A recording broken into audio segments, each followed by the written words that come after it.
इश्टानो, ही भाजी तुम्ही केन्ना खाल्ल्यान?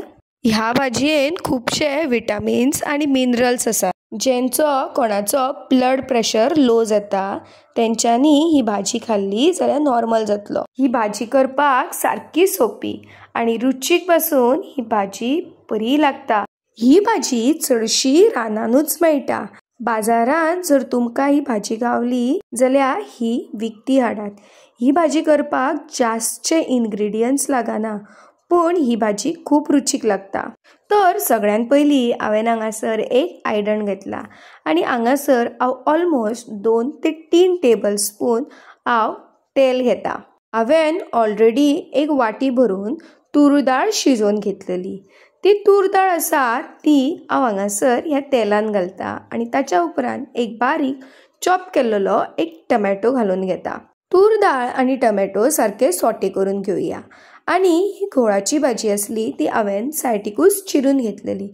तुम्ही पळोवंक शकता की हांवें बारीक चिरून घेतलेली आसा.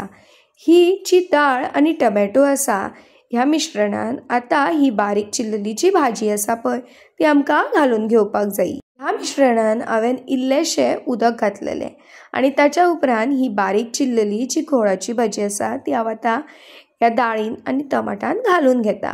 तुम्ही पळोवंक शकता की कितली बरी दिसता पळय ती.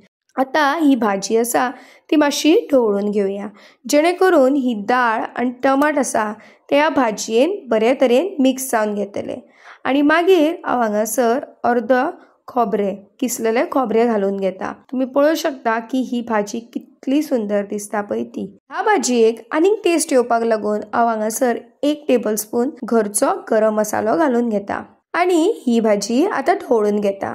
ही भाजी आता आमकां शिजोवन घेवपाक जाय. हांवें ऑलरेडी उदक घातलेलें. तुम्ही पळोवंक शकता की ही भाजी शिजोवन कशी दिसता पळय ती.